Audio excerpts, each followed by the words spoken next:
Salut à tous, c'est Monsieur RDP. Vous demandez si un film mérite d'être vu, vous êtes au bon endroit. Et aujourd'hui on va parler du monde de Dory, ou le monde de Nemo 2. Alors avant toute chose, je vous vois venir, vous allez me dire, les dessins animés, c'est pour les enfants. Ce à quoi je vous répondrai de façon très mature, c'est celui qui dit qui est. Maintenant que les choses ont été mis au clair, moi j'ai eu un gros problème avec ce film parce que je savais pas quoi en dire en fait. Souvent j'attends une journée avant de faire mes critiques en fait. Je vais voir le film le matin, et je peaufine la critique dans la journée pendant que je fais un montage d'une autre critique ou quelque chose comme ça. Et le lendemain, je vais filmer pour essayer d'avoir un vrai avis posé dessus en fait. Alors que quand on sort du film tout de suite, souvent, on va dire quelque chose et peut-être que le lendemain on va se dire ah, finalement il y avait ça, ça, ça. Donc je préfère prendre un peu de temps. Et là, je suis super perdu en fait. Il y a des bons points et des mauvais points. Et j'arrive pas vraiment à définir si le film est bon ou pas, en fait. Parce qu'il y a des bons points, mais des choses qui m'ont beaucoup dérangé. Et du coup, je vais essayer de vous expliquer ça, et on va voir ensemble si on y arrive. Je pense que je vais commencer par vous développer les points qui, moi, m'ont dérangé. Et puis, on parlera des choses que j'ai aimées, parce qu'au final, le film est plutôt bon. Donc, on va essayer de finir sur une note positive.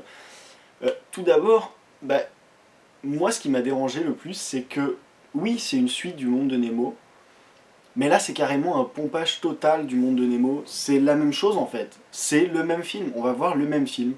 Exactement pareil. Et je trouve ça un petit peu dommage. Je trouve ça un peu dommage que ce soit à ce point-là. On a l'impression en fait que c'est le même film. Et c'est le même film sauf qu'ils ont changé. Au lieu d'avoir un poisson orange, c'est un poisson bleu.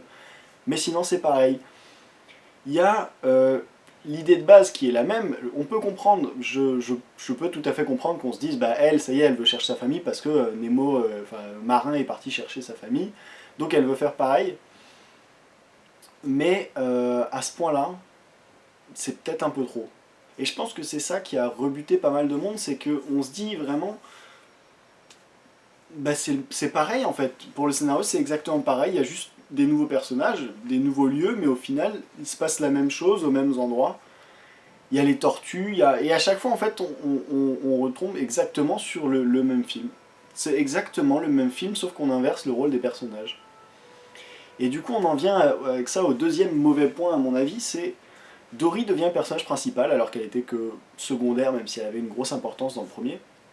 Et du coup forcément Marin et Nemo deviennent personnages secondaires alors qu'ils étaient personnages principaux dans le premier film. Et mon problème c'est que du coup dans ce film là ils servent plus à rien en fait. Marin et Nemo n'ont plus aucune utilité dans ce film. Et c'est un peu dommage, parce qu'au final, ça reste quand même le monde de Nemo 2. Alors oui, ça s'appelle le monde de Dory, mais on perd quand même les personnages emblématiques du 1. On garde que Dory, les deux autres, ils ont aucun intérêt, honnêtement.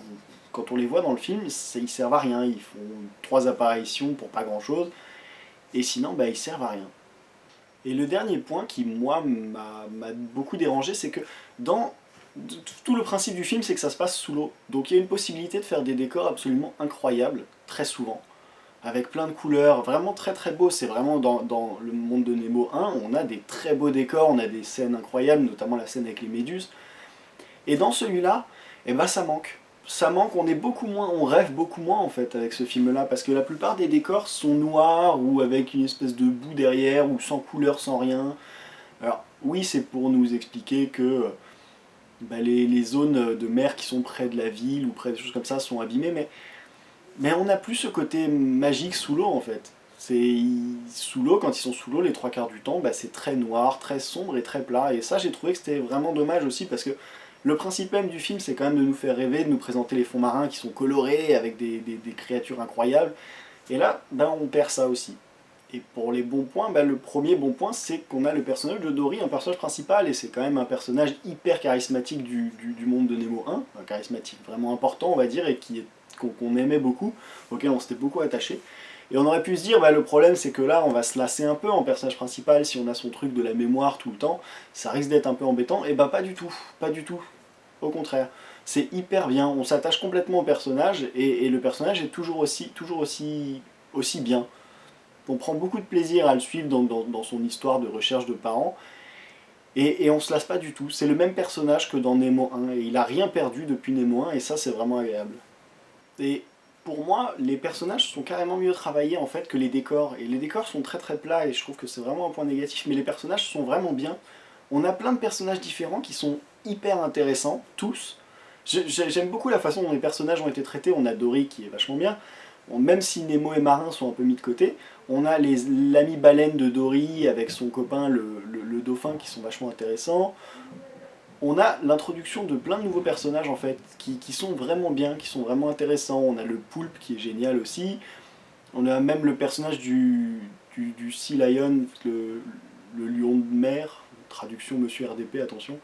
Le lion de mer qui est génial, les lions de mer qui sont vraiment géniaux en fait. Dès qu'on les voit, on rigole et c'est vraiment un bon moment. Et les personnages sont hyper bien travaillés, ils sont tous très très drôles, ils ont tous leur bonus et leur malus. Et ça c'est vraiment bien, on sent que les personnages ont vraiment été travaillés. Et pour moi c'est la grosse force du film, c'est ça, c'est qu'on découvre plein de nouveaux personnages, à défaut de découvrir des nouveaux endroits et de nouveaux décors. Ben, on découvre plein de nouveaux personnages hyper attachants et quand même assez drôles. Et du coup les situations n'en sont que plus agréables pour le téléspectateur. Du coup ça fait que je suis complètement mitigé parce que bah, je peux pas vous dire de ne pas aller voir le film parce que c'est une bouse, parce que ce serait pas vrai. Je peux pas vous dire d'y aller absolument parce que c'est le meilleur film de l'année, parce que ce serait pas vrai. Mais en fait, le film est bien, on sort de là, on est content, mais on a un petit goût amer en bouche. Moi, j'ai un petit truc qui m'a dérangé, et c'est cette absence de nouveauté, en fait. Cette absence de ce qu'on recherche quand on va voir le monde de Nemo. Alors oui, on cherche à rigoler, et ça, c'est bon, on rigole, les personnages sont là pour ça, mais on cherche aussi à voir des beaux décors, et là, je trouve qu'ils sont un petit peu absents, malgré le centre qui est censé être incroyable, et c'est vrai qu'il y a des très beaux décors quand on... En fait, les beaux décors sont quand on est hors de la mer, mais pas quand on est sous la mer, et ça, c'est un peu dommage. Et malgré tout ça, ben, le film se tient, et quand on sort du film, on est content parce que c'est un bon film. C'est pas un film incroyable, mais c'est un bon film. C'est un bon film, et vous pouvez complètement emmener vos enfants à aller le voir parce que ils vont adorer ça. Alors bien sûr, n'oubliez pas que toutes mes critiques sont totalement subjectives, hein. Je vous donne mon avis, vous en faites ce que vous voulez. Et si vous avez un avis différent du mien, n'hésitez pas à me le faire savoir dans les commentaires, je serais ravi de pouvoir en discuter avec vous, et je vous dis à bientôt pour une autre critique.